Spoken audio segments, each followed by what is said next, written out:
Join Louise Hay for her talk on change and transition and create positive transformation in your life. I am Victoria Johnson, teacher and coach trainer for the Heal Your Life Certification Training Program. To learn more, please visit thetraining.ca. That's THE training.ca. Tonight, I want to talk about change and transition. And of course, change, that's what we want everybody else to do, isn't it? You know, we don't want to do it, but we want everybody else to change so that our life will be different.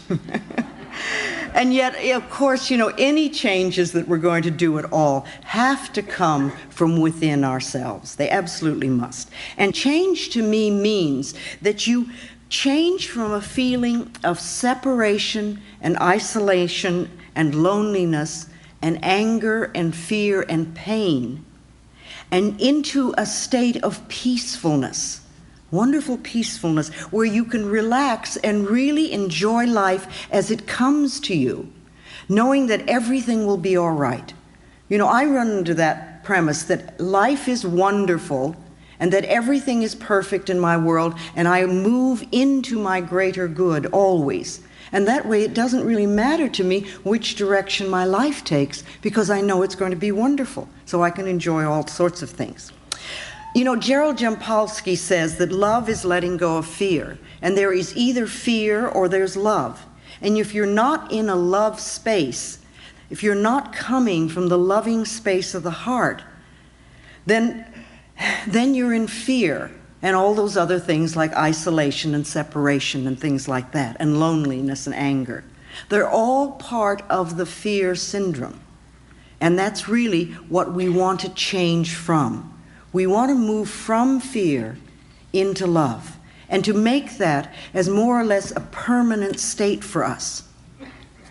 Even the planet itself these days is very much in this period of change and transition. We see it all around us. We're going from an old order into a new order. And some people say it began with the Aquarian age, and at least the astrologers like to describe it that way. But to me, astrology and numerology and palmistries and all those other various methodologies are just ways of describing life. They explain life in a slightly different way, and people use different language to do this. But the astrologers say that we're moving out of the Piscean age and into the Aquarian age now. And in the Piscean age, we reached outside of us and looked to other people to save us. We looked for other people to do it for us. But in the Aquarian age, which we're entering now, people are beginning to go within and find that they have the power to save themselves. And this is a wonderful, liberating thing for us.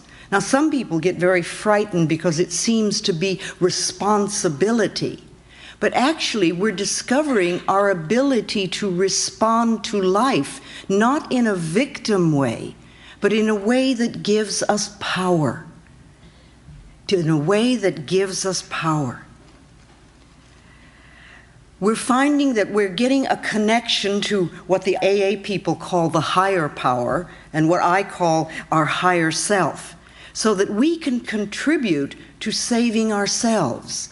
And it's a wonderful feeling when you don't really have to be dependent on an outside person, but to know that you have within you tremendous abilities to make positive changes in your life.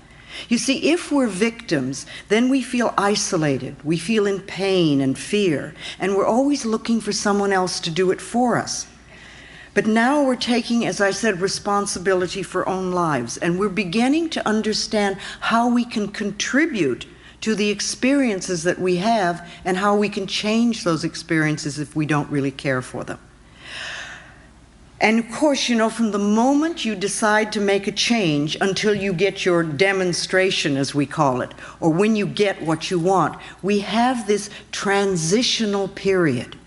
And that's when we're moving between the old order and the new order. It's a time of releasing old beliefs and old habits, and of learning and practicing and then living the things that we're working on. The new beliefs or the new feelings or the new methods or the new behaviors. And while you're getting those in place so that they are a natural part of your life, you're going to have a lot of vacillating in that period between the old and the new. And you go back and forth between what was and what you would like to be or what you would like to have. And if you decide that you're going to release an old belief and that you're going to create a new one, during that transitional period, you're going to go back and forth. And this is a time when we often get very angry at ourselves because it's like, well, I know all about the new, why aren't I doing it? I must not be good enough, or I must be a bad person. But that's silly, because anything that we're learning takes time. And you go back and forth until you're really strong in the new belief, until you've gone to the complete shift. You know, you may begin to do an affirmation for something, and you're doing well, and then something happens, and you say, oh, I can't do that, and you go back to your old worry habit again. Well, that's just a period of vacillating. It doesn't mean that you haven't learned anything, and it doesn't mean that you're back where you started. It's just part of that back and forth thing. You're not settled in your new habit yet. And that takes a little time and a little practice and a little patience. And you want to be patient with yourself. Be patient with yourself. You know, you want to build yourself up instead of beating yourself up. There's a tremendously different image if you just think of it. Do your thoughts build you up, or do they beat you up? When you beat yourself up, you know, that's not being very loving to yourself. Sometimes we don't need to make outward changes so much as to go within and just sort of take what we already do and alter it just a little bit. Somebody was saying to me tonight that they were thinking about a new apartment and they were worrying that there wouldn't be enough money. And I said, well, why don't you start affirming there will be lots of money? And you know, it's just like a tiny little thing, and you almost change 2 words. But it's a small way of changing the way you look at a particular situation. Somebody was asking me, saying that they were in a lot of pain.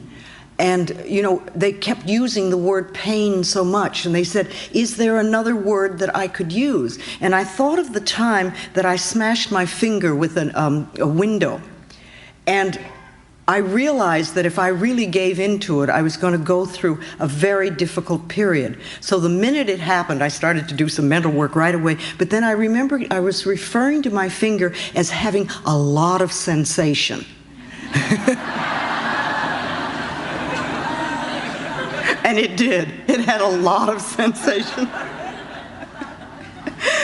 And you know, by insisting upon viewing it in that particular way, to me, I think helped it heal much quicker and helped me handle what could have been an incredibly painful thing.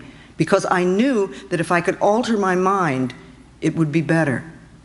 If we can just alter the way we think just a little bit. So those of us who want to change, we're moving from an old order to a new order. And lots of things are happening on this planet. I don't think things on the planet are so very different than they used to be, but we seem to be more aware of things.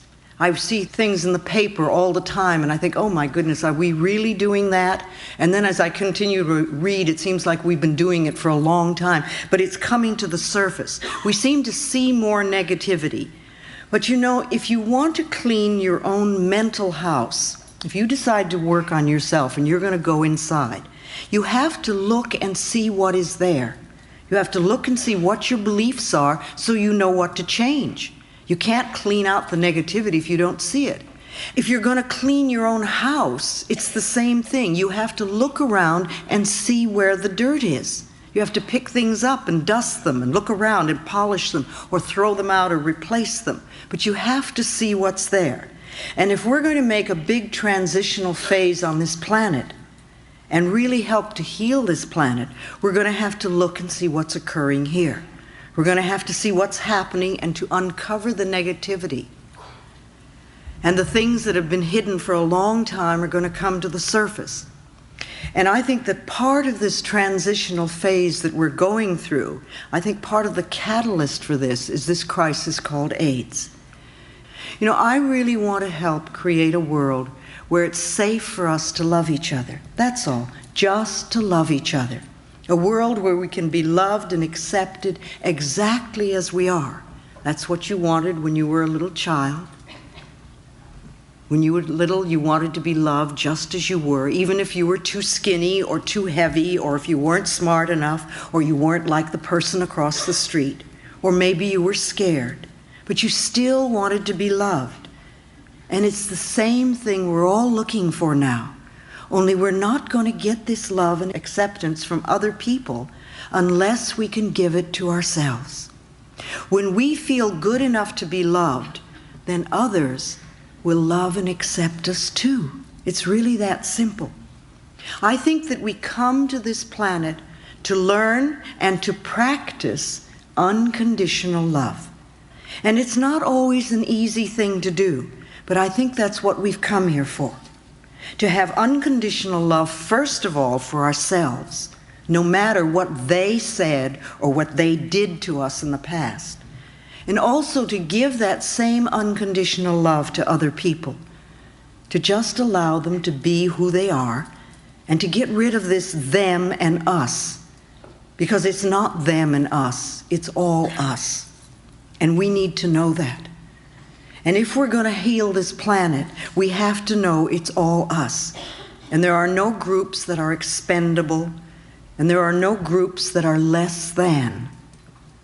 There may be many people who are in so much pain that they're being harmful to other people.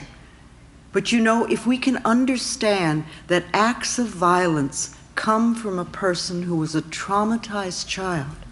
Now, this is not to condone people who do violent things, but to understand that if we want to change them, if you want people to become loving and peaceful, then you have to teach them to come from a loving space of the heart.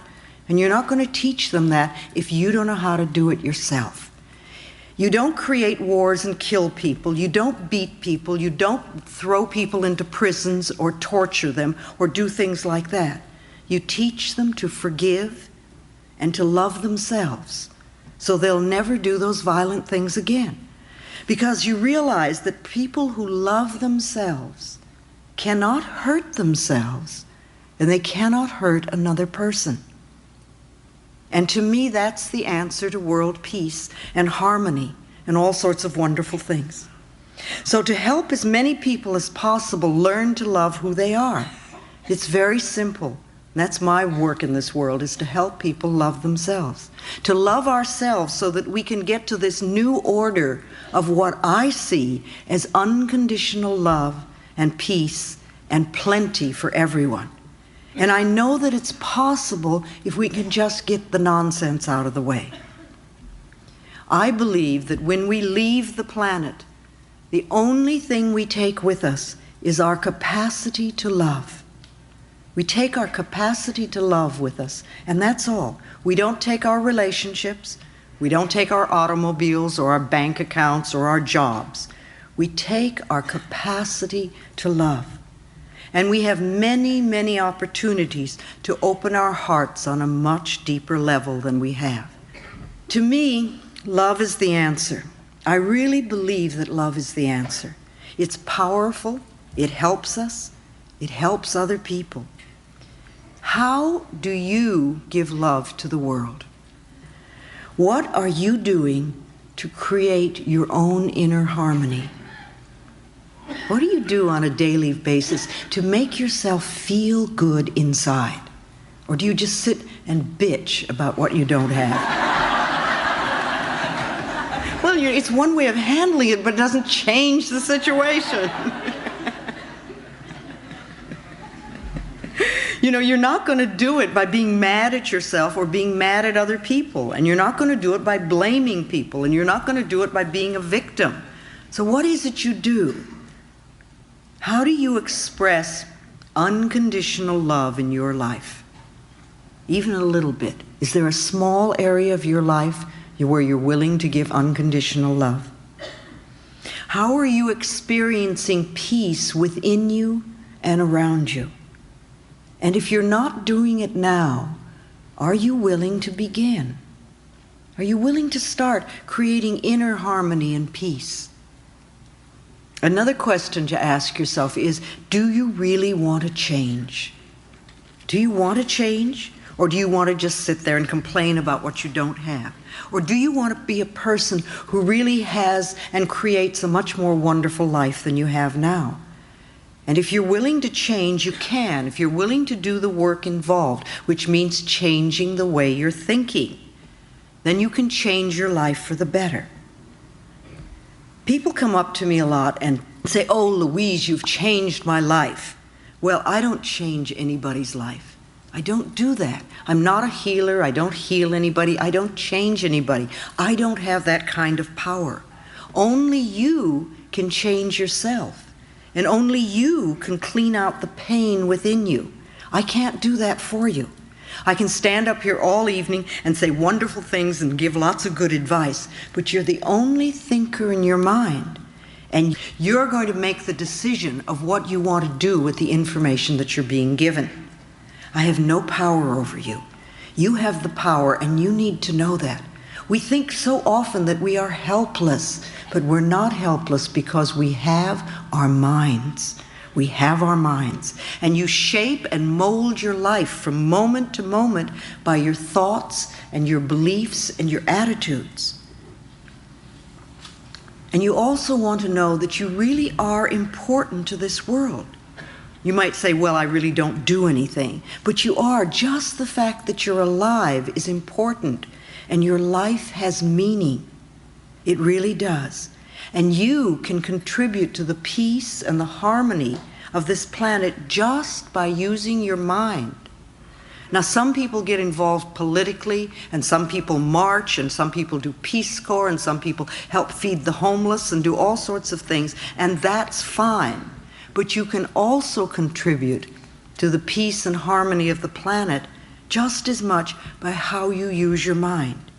And remember, every time you think, every time you're thinking, you're connecting with like-minded people. Think of that for a minute.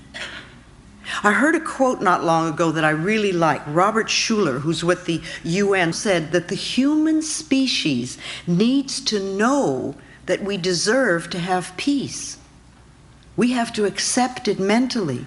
See, a lot of people believe that war is inevitable and that war is forever and that we're always going to have war. And I think those people are contributing to it by their thinking, contributing to the continuance of wars. But if we know that we deserve to have peace and that it is possible, it can become true for us. And as we begin by creating peace within us, and then within our small circle of family or friends, and at our workplaces, and then we let this peacefulness ripple out, we will find more and more peace on the planet. So remember that practicing inner peace will help us to connect with like-minded, peaceful people all over the world. Spirituality connects us all over this planet on a soul level. And the sense of cosmic spirituality that we're experiencing now is just wonderful. When I talk about spirituality, I don't always mean religion. You know, religions have a tendency to separate us. And religions often tell us who to love and how to love them and who's lovable and who isn't. To me, we're all lovable. I really believe that we are all worthy of love. For love, to me, is the only thing that's going to bring about lasting, positive changes to our planet. Our spirituality is a direct connection with the ultimate higher source, and we don't need a middleman for that. Begin to see our spirituality connecting us all over the planet on a very deep soul level. So what sort of like-minded people do you want to connect with? Every time you get into judgment and criticism, you're connecting with like-minded people out there who are judgmental and critical. And this will come back to you. Remember, what we give out always comes back. And every time you meditate, you're connecting with like-minded people out there who are meditating. And meditating to me really means just closing your eyes and going within and being quiet long enough to hear your own inner wisdom. You really have the answers within you. You have all the answers within you. And you need to quiet down long enough to hear them. And that, to me, is the purpose of meditation. It's a connection with yourself, with your higher self. So every time you do that, you're also connecting with other people who are also doing that. And every time you do a visualization for healing your body or for healing the planet, you're also connecting with like-minded people who are doing the same thing. And several times during the day, you might stop and ask yourself, what sort of people am I connecting with now? Just sort of catch your thoughts where you are. And are you sort of going, oh, grumble, grumble, grumble, it's all your fault? Or are you thinking thoughts to create inner harmony and inner peace? Because if you create inner harmony, you're going to have outer harmony too. Remember, if we want to heal the world, we really have to start with healing ourselves. Because the center of your world is where you are. You are the center of your world, and so are you, and so are you. Each one of us, we are all the center of our own world. So the world goes out from us like ripples in a pond. And when we create harmony inside, when we're peaceful within, then that goes out into the world. That harmony and that peacefulness radiates out, touching people and places and things. You know how it is, somebody can walk into a room and they don't have to say a word, and you can be attracted to them or you can be repelled by them. We react to what they're giving out.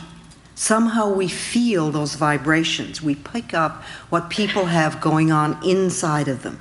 So let's make sure that we are radiating harmony and love. I believe that in order to change the planet and to change other people in our lives, we need to first change ourselves. We need to love ourselves. We need to be willing to contribute to our own inner peace and inner harmony.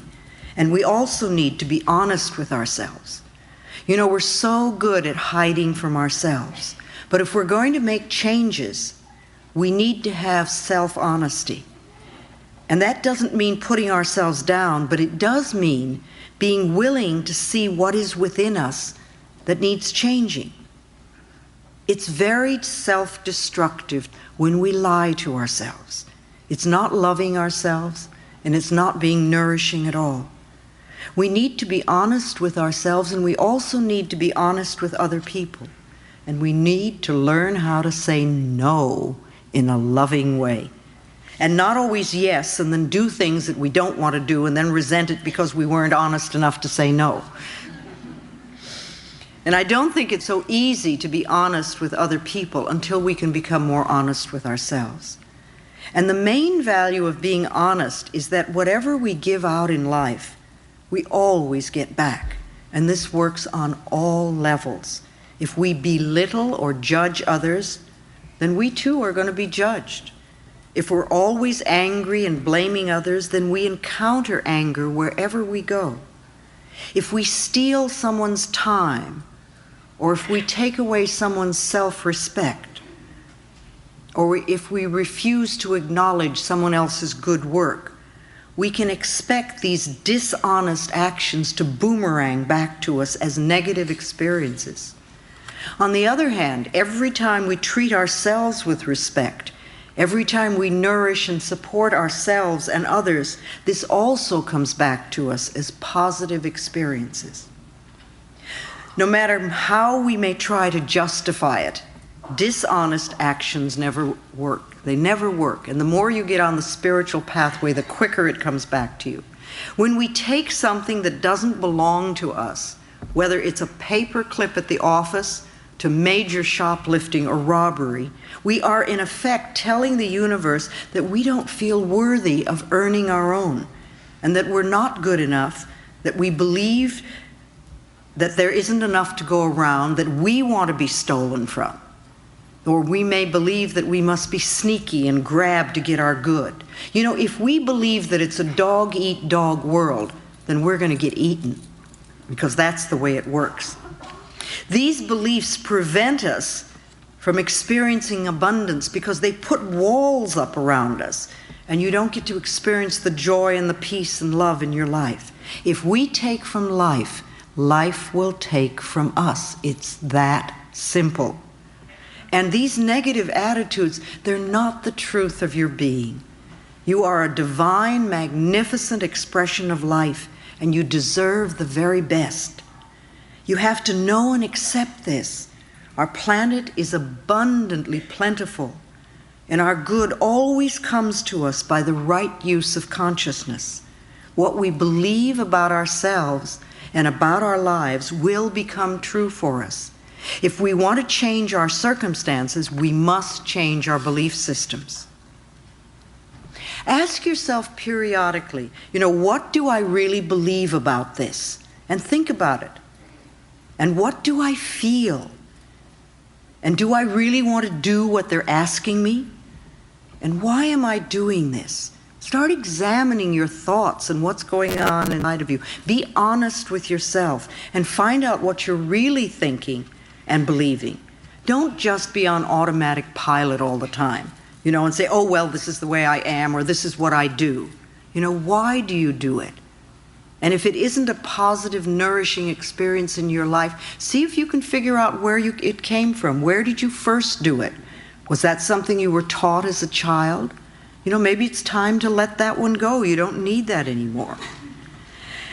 If you have oh, this is just the way it is, well, then with that attitude, you can't change. It's not possible.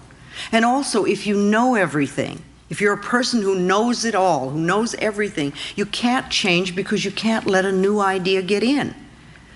We want to be willing to learn and to grow. And what we're always working for is more understanding and awareness and knowledge so that we can do and experience things differently. That's all. You don't want to berate yourself for what you used to do, or where you are, or what you don't know or you don't have. Just learn more. Study, go to classes, read books, listen to tapes, talk to other people. There's so much stuff that we can learn now. It's just wonderful. Learn about yourself. Learn about your beliefs. Learn about the way your particular mind works.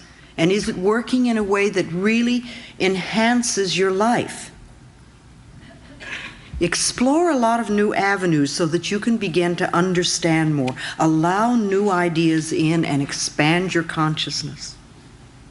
We hear so much these days about addictions, and we think there are many, many kinds of addictions besides just the chemical ones. When we say addiction, we immediately think, oh, the chemical thing. But there's also pattern addictions, and every one of us has some sort of addiction, because they're really patterns that we adopt to keep ourselves from being in present time. We don't want to deal with what's in front of us, so we have some way of getting away. We don't allow ourselves to be where we are and to know what's really going on in our own lives. So we each have an addiction. I don't know what yours are. We all have something. Whatever it is that we do. For some people, it's a food addiction. For some people, it's a chemical addiction. And for other people, it could be an emotional addiction. Remember, you can even be addicted to finding fault in people. A lot of people like that one. You can be addicted to fear. If you're somebody who's addicted to finding fault in people, then no matter what's going on, you find somebody else to blame. It's their fault. They did it. Or maybe you're addicted to running up bills. There are so many people that are so addicted to debt. And they do everything they can to be over their heads in debt constantly. And it doesn't seem to have a lot to do with whether they have any money or not, the amount of money. And so being in debt, if you think of it, is an addiction. It's a pattern addiction that we do. You can be addicted to rejection, to having people reject you. And if that's one of your addictions, then everywhere you go, you're going to attract people who reject you. You know, who's watching me? Who's going to reject me? Who's not going to accept me? However, the rejection out there is always a mirror, a reflection of the rejection that we have within us. If you don't reject yourself, nobody else is going to reject you.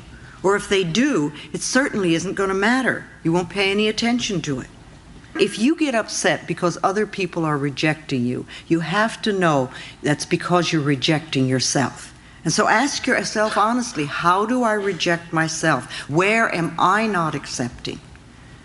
So you might think about addictions and what addiction do you have, and could you change your addiction, your negative addiction, into a positive one? If you're going to be addicted to something, why don't you be addicted to loving yourself, or addicted to doing positive affirmations, or addicted to something that really supports you and loves you? We also talk a lot about stress these days. It's such a key word. Everybody is stressed out, or it's so much. It's a catchword, and we use it so much these days, and I think it's really become a cop-out word too. Oh, I'm so stressed out, or this is so stressful. It's always stress, you know. But think about what stress really means. You know, stress to me equals fear. So next time you're thinking about how stressed you are, ask yourself what you're frightened about. Ask yourself how you're overloading yourself. How are you burdening yourself? What are you doing to yourself that's creating this fear within you so that you don't have inner harmony and peace? Don't just use it as a word to be a cop-out. Stress is not inner harmony. Inner harmony is being at peace with yourself. And when you're at peace with yourself, you do things one thing at a time, and you don't let things get to you. You can't have stress and inner harmony at the same time. They don't equate. So I see stress as fear. And ask yourself then, if you're feeling stressed, how can I release this fear? How can I be at peace with myself? What can I do? Nothing has any power over you. And don't give a little word like stress a lot of power. You are the power. You are powerful. You're the one that can make the changes. So to me, love is the answer. And if we're going to make changes, it has to come from a loving space of the heart, so that the changes will be permanent. Well, they'll be permanent. And when you love yourself, life is so much easier and much more fun. And people resist loving themselves so much. I know I did at the beginning. But really, when you do, it's just so much more fun. It really is. You enjoy life. You wake up in the morning and you're glad to find yourself there. Start connecting with yourself. Support yourself. Really do wonderful things for yourself. And then you can easily and effortlessly give to the world. It won't be a struggle at all. And that light that you're using to go within and find your own love, you'll be able to carry like a beacon for other people who are still in darkness. Remember, every person that learns to love themselves makes it that much easier for other people to do it too. Becoming enlightened is finding your own light and then shining it for other people. And know that you can do it. You're really powerful. And you can make the changes that you want. Just take the first steps and keep going. Little step after step after step. You know, don't insist that you do it all in one leap. Take the steps. Remember, impatience is a resistance to learning. That's all it is. It's like you want the answer without learning the lesson or doing the steps.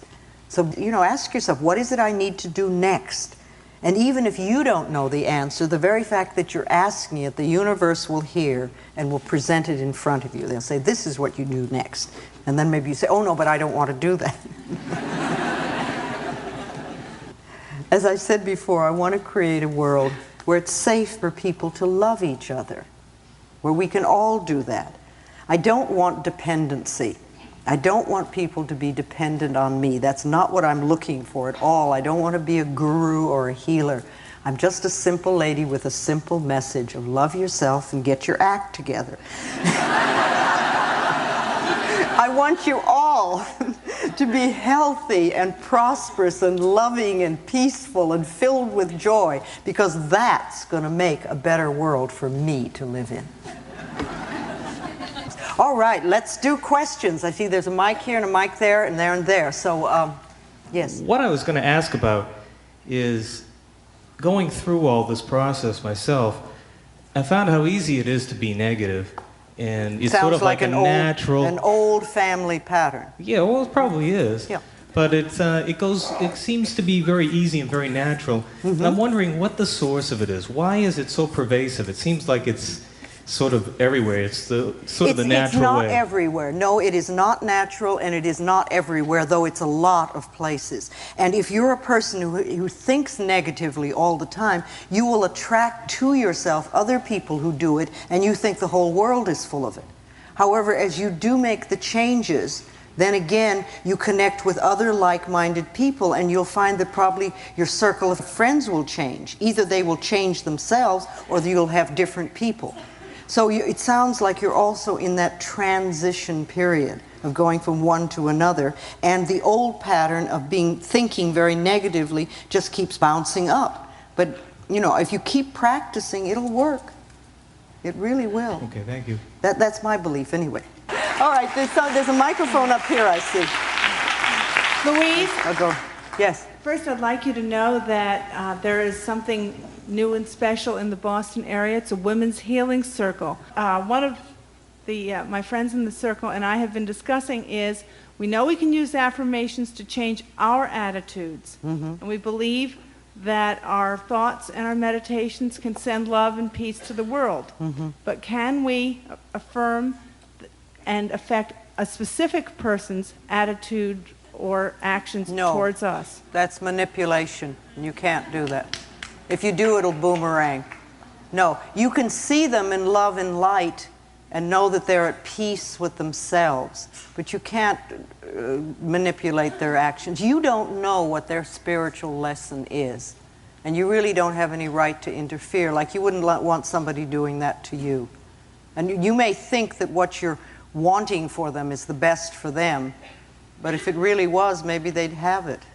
We're just talking about sending and receiving love back and forth. Oh, love is fine. Oh, yes. I mean, as long as it isn't a specific thing. No, just love and kindness and peace. You can do that for the whole planet.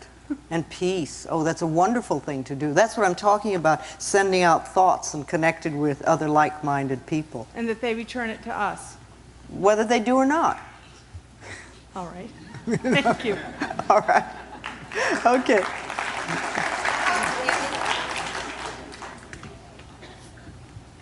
How do you deal with people in, say, a work environment that are constantly negative, and you're being positive, but that negativity is around you?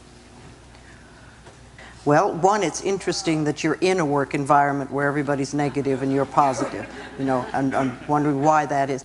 Why don't you start knowing for yourself that you always work in an area what is peaceful and joyful, where people really appreciate you and appreciate life. And don't say that so-and-so has to be that way, but start knowing for yourself that this is where you work. These are the kind of people that you are surrounded with. Because by doing that, you can either help them change some of their stuff because they'll be responding differently, or you may find yourself in another place where people are like that.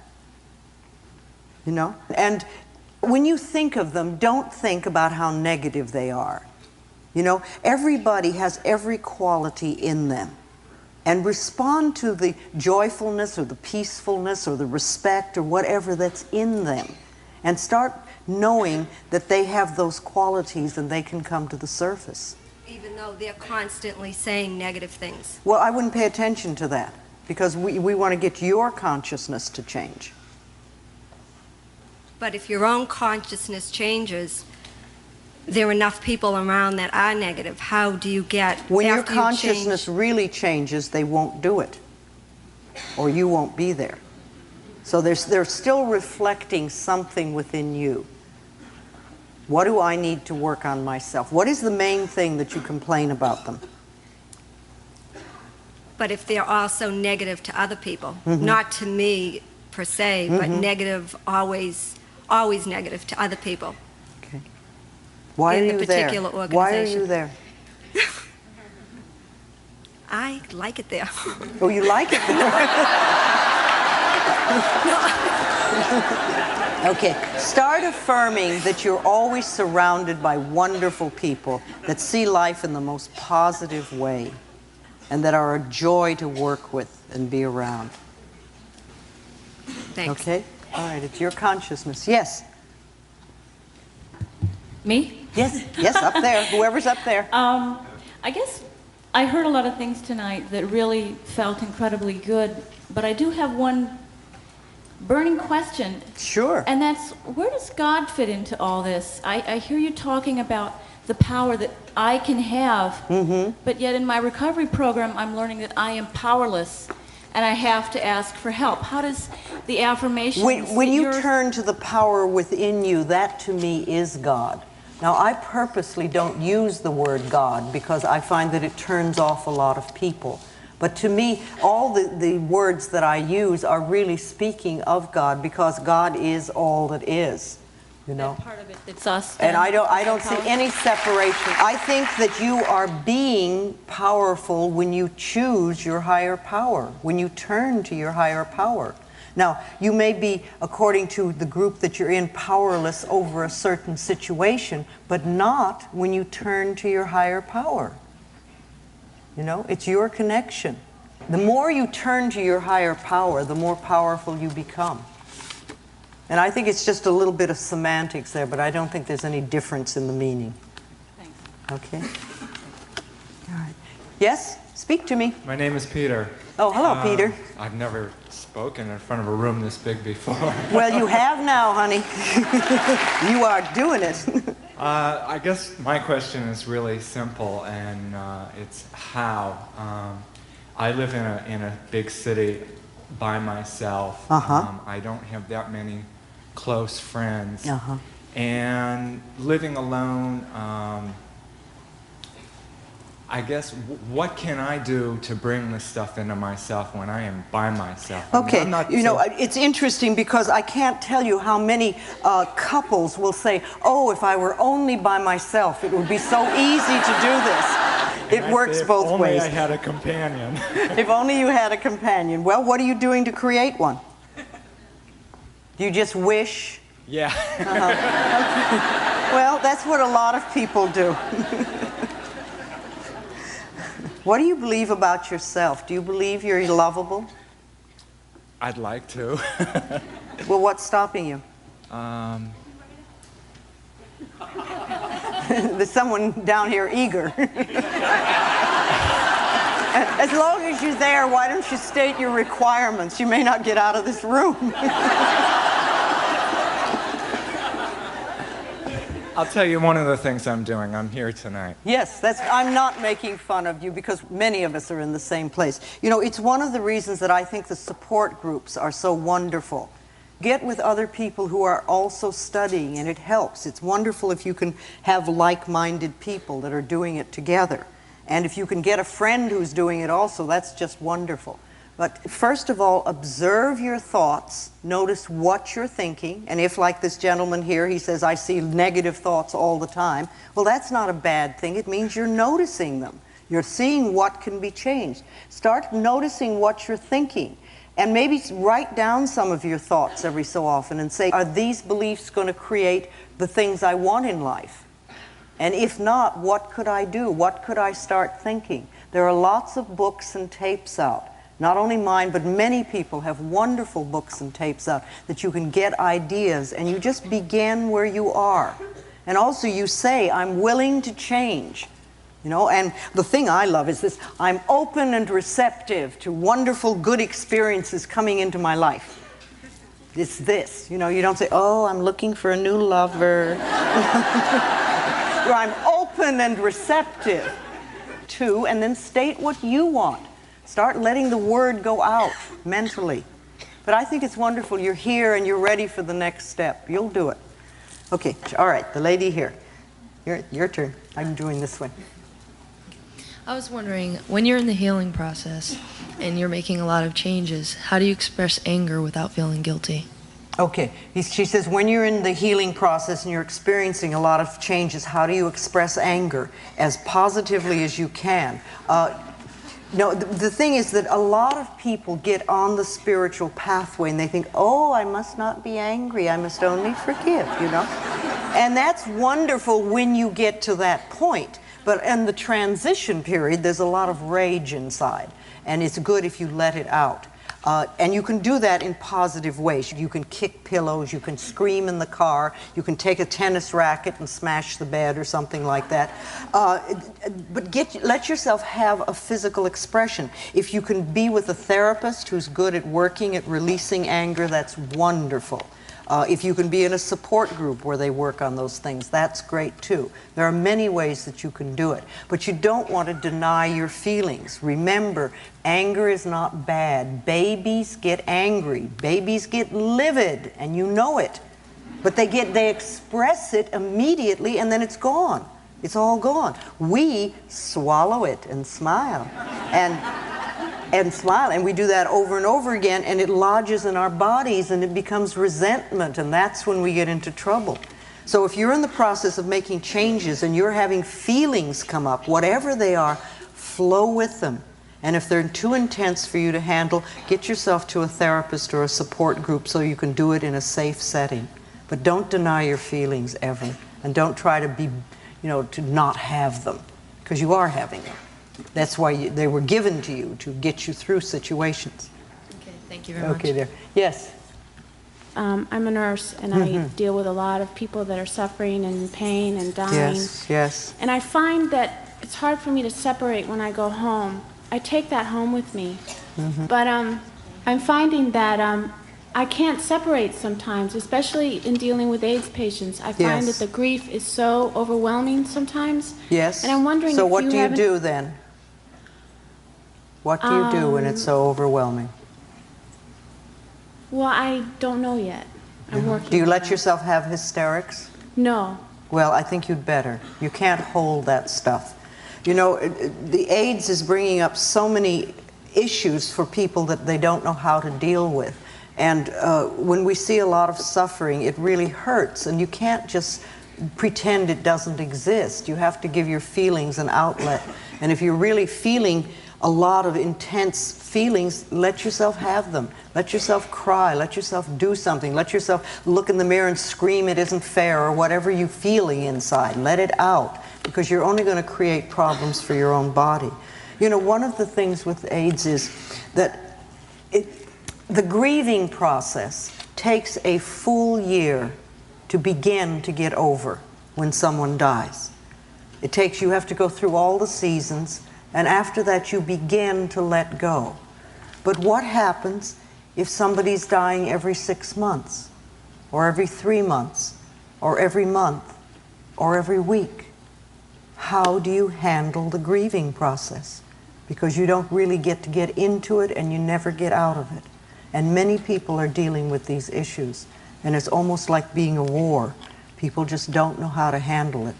And those people that are working with AIDS are dealing, I keep thinking of it, it's like sailing on uncharted waters with no map and doing the best you can.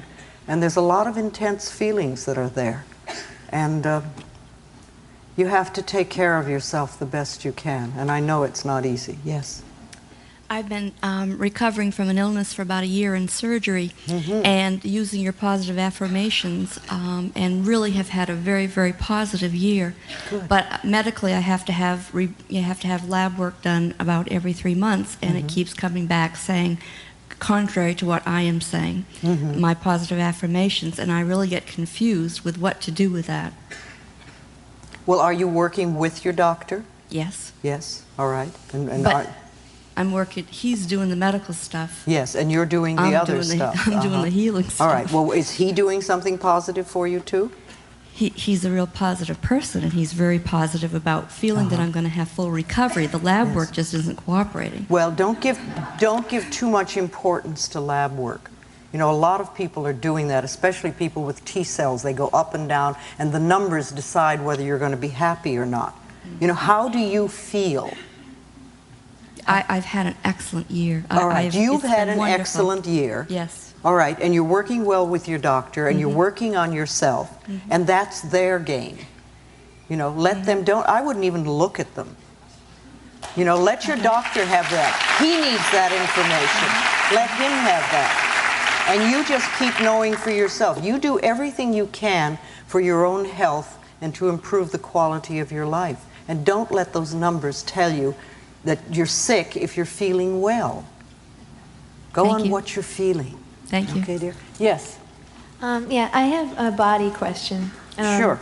I need your advice, or what techniques can you tell me about that would help me to accept part of my body that I cannot change. It's a birth defect. It's specifically, it's my two legs are different sizes, and one leg is considerably, well, I feel that it's considerably larger and than the other one, and I have a difficult time accepting this. It's not an everyday disease or whatever, so there are no affirmations. I don't know what affirmation I could say to myself or what techniques I could do. I appreciate the miracle of my body. Okay. According to Vogue magazine, let's say, it may not be, you know, the perfect thing, but that is really nonsense. You know, no baby has ever measured its hips to find its self-worth.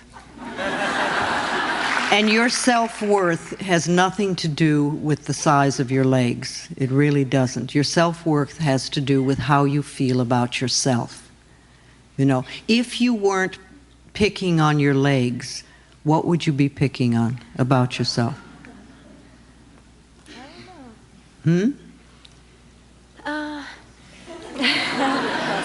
Well, I'm too busy picking on my leg. I can't think of something. Well, you know, it's sort of a limited way of thinking, and it's a waste of time because you really have a lot to do in this world. Okay. You know, I don't know why this particular condition is part of you. It is, and that's just what it is. And you can make a big deal out of it, or you can get on with your life and just enjoy and love who you are. And, you know, that to me, remember, your self-worth has nothing to do with that. And it has nothing to do with your lovability. You are lovable. Thank you very much. All right, sweetie.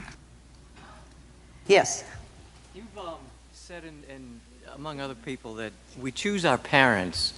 You also said there are some people who have AIDS whose parents reject them. Did they choose those parents? Oh, I think so. Not only do I think that they chose the parents, but I think the parents chose them.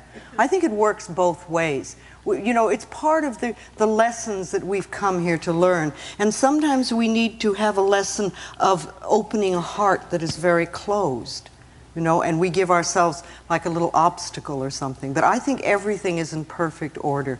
I think the parents that you have are absolutely perfect for you. That's why you're here. You know, if you had really made a mistake by choosing those parents, you would have gotten out very, very early. But if you're here now, they were the perfect ones, and the stuff you need to work out with them is the stuff you need to work out with them. That's part of what it is this time around. Yes? I may need to have some work to do with this. Yes. No, you don't, you know, you don't have to believe everything I say.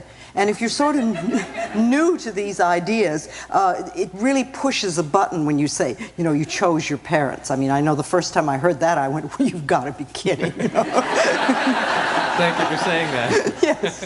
Thank you. But the more that you really start examining it, the more it makes sense to me. It really does. So whatever I'm saying tonight, you know, if you walk out of here with one sentence that can help you improve the quality of your life, that's wonderful. You don't have to get it all. Just get what you can and work with it. I support your growth and I love you all. What we'd like to do now is a nice meditation. Let's turn the lights down if we could. If you'd like, close your eyes.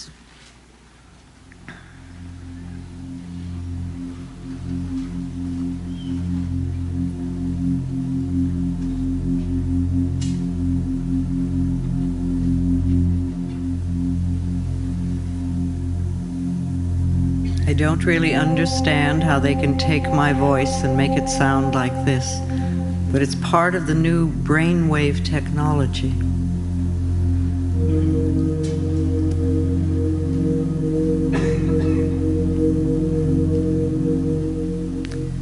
All right, we've talked of many things tonight. We've stirred the pot. We've pushed a lot of buttons. And a lot of awakenings for many people. And this is wonderful. Each one of us here tonight, myself included, has learned something that will help us improve the quality of our lives.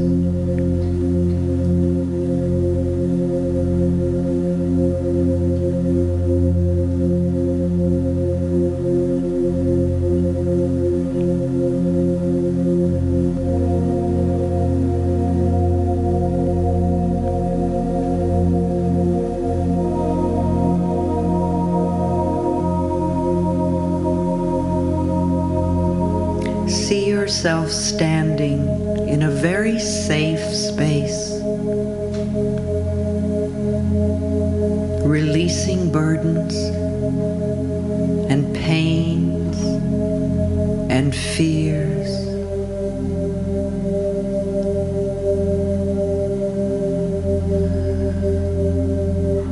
Old negative addictions and patterns.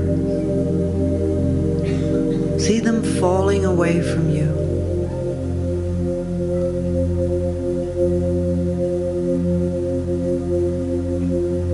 And then see yourself standing there with your arms wide open, saying, I am open and receptive to.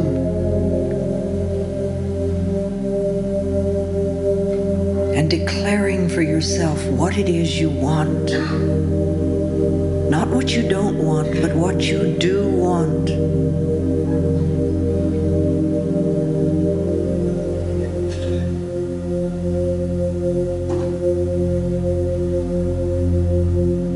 And know that it is possible.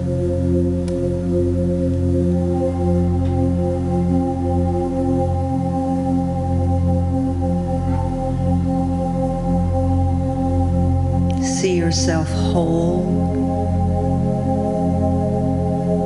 and healthy,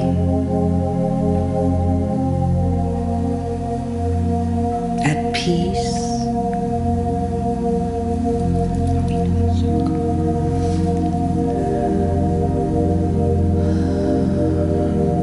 see yourself filled with love,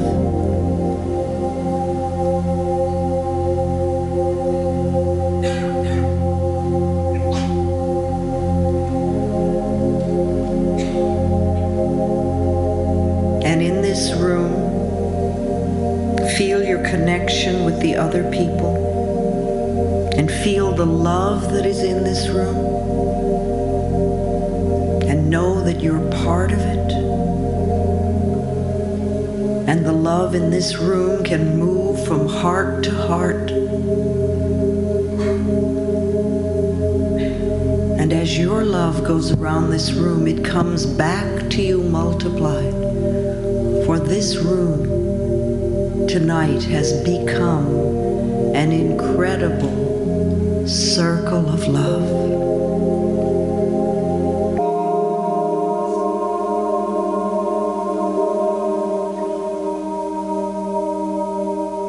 See yourself in the center of the circle, surrounded by love, safe, at peace, and in harmony with all of life.